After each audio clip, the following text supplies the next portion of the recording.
Welcome back to my channel. So for today's video, I'm gonna feature another trending makeup here on the YouTube world. And I think by now, sobrang late ko na kasi ang dami nang nag-review nitong makeup product na to. Pero I'm still gonna do it anyway kasi why not? I wanna try it also. So yeah, para sa mga subscribers ko, here's a review of the Luna Organics Clay Blush in the shade Autumn. So, alam ko na viral siya right now and I wanna find out why, if it would work on my skin, if it's nice, if it's something that I'm gonna recommend to you guys. So yeah, if you are interested to find out what are my thoughts on the Luna Organics Clay Blush, then please keep on watching.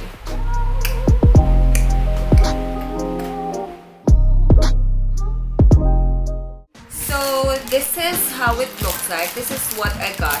Actually, kasi, when she sent me this, well, technically, she sent her sister and brother to give me this kasi ang meetup place is sa Intramuros where I work. And yung mga kapatid niya is nag-aaral sa Mapua. So, it's medyo convenient for us because I don't need to pay for shipping fee anymore. Nakatipid ako din ng konti. And inabot na lang sa akin via meetup. So, this is how it looks like. It's, hindi pantay yung pagkakasara dito sa gilid.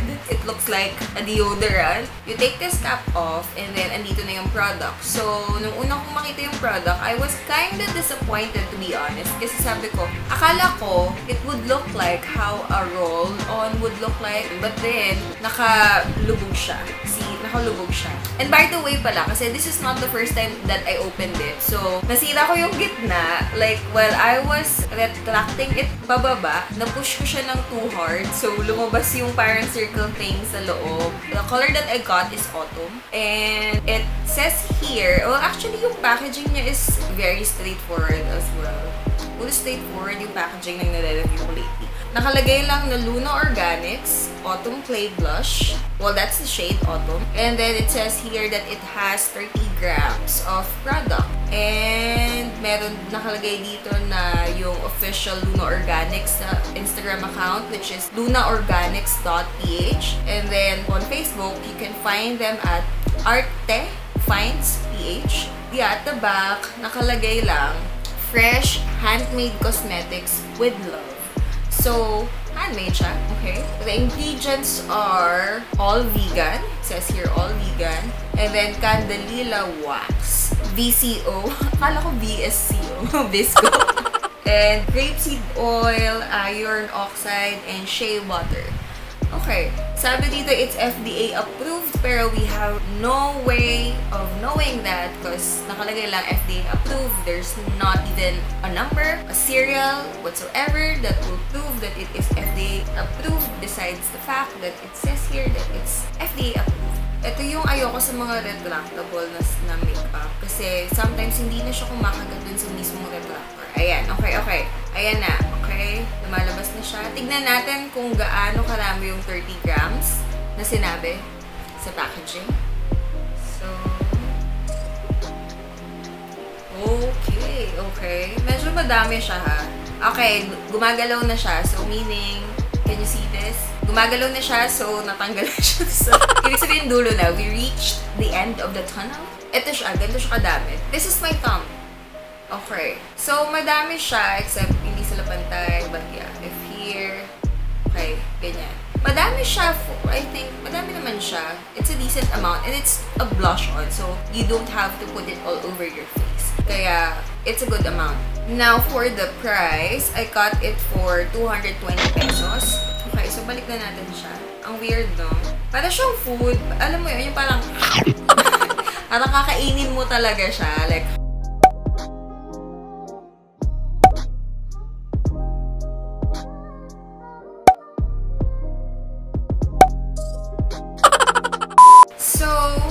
wait. Oh my God, yung scent niya. Para siyang amoy, hindi siya amoy vanilla eh. Pero yun yung una pumasok sa isip ko. It's a pleasant smell for me. It smells yummy. Parang bazooka, except mas ma-powder yung smell ng bazooka. Or maybe I'm just associating the feel of the texture dun sa smell. It smells like food. para siyang, gets mo na clay siya when you smell it, pero it smells like food as well, if that makes sense. So what we're gonna do now is swatch natin siya on my hand just to see how it would look like sa hand bago natin siya i-apply on my face. Here. Paano ba? Pag ganun ba dapat? Parang aksaya. Anyway. Okay, go. Oh my god, ew. Kasi hindi even yung surface niya. So, this is the first swipe. So, nag-come off yung mga edge niya na hindi pantay. But we'll give it another chance kasi para naman fair sa kanya. Okay. Okay, I think we got the pigment here. It's pigmented ha, don't get me wrong, it's pigmented. Kaya lang, my first swipe failed. Parang Tinder lang. My first swipe failed because hindi even yung surface niya. So, medyo weird yung pagkaka-spread niya at the back of my hand. But it looks pigmented, it looks dark. And I'm kind of wondering if pwede ko siyang ilagay sa lips ko. But maybe soon. Kasi I applied na may lipstick eh. But yeah, I'm gonna apply it on the apples of my cheeks and let's see if anong itsura niya on my face. I won't go to town applying this. Gagawin kong normal lang kasi I'm kind of scared because of the pigment that it showed here sa aking hand. So yeah, I'm so okay. Oh my god, this is so problematic. Okay, medyo mahirap i-twist. Alam mo, okay, there you go. Okay. Nag-up na siya ng very light. So, gusto kong i-attempt yung yung mga nakikita ko sa mga thumbnail sa YouTube. Pero, do I dare? Do I dare apply it ng diretso ng gano'n? Okay, sige. Para sa YouTube. Sige, game. Apply natin diretso. Feeling ko, I'll mess this up. Game. Ang laki-laki ba naman ng mirror ko? Sige, game. Game. Game.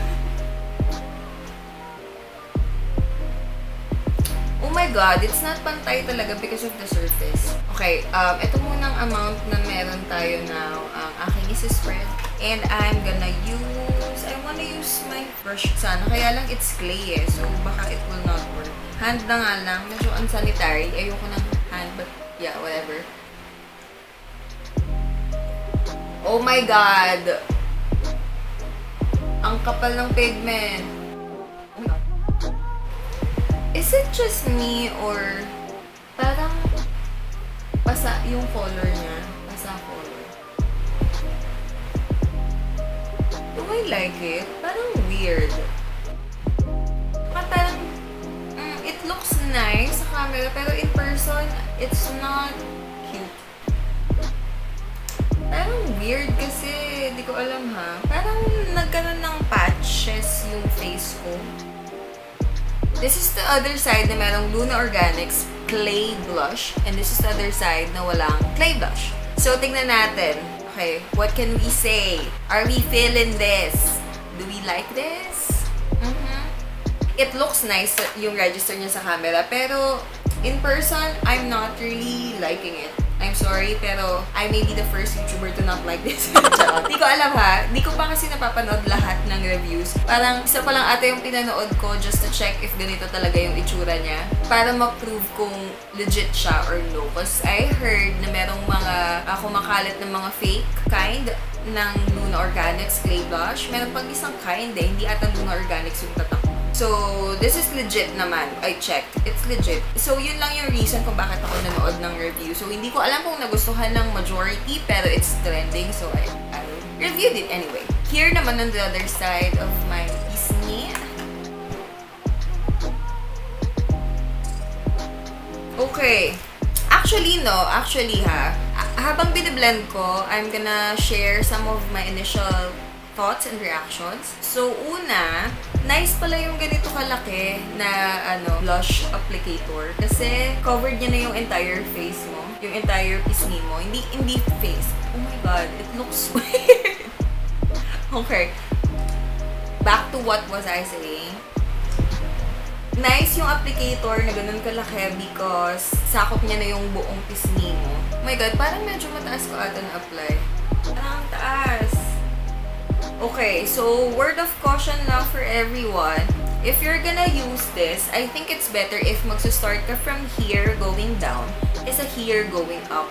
Kesa down going up. You get my point? Kasi ang tendency is, well, I think it's an error on my part kasi masyado siyang malapit sa eyes ko. Pero, so kailangan ko na siyang patayin ngayon. Mukha tuloy akong merong sunburn. Lagay tayo ng konti here. Total, nandyan na rin naman. Ituloy na natin. Ganun na rin naman. Guys, it looks weird.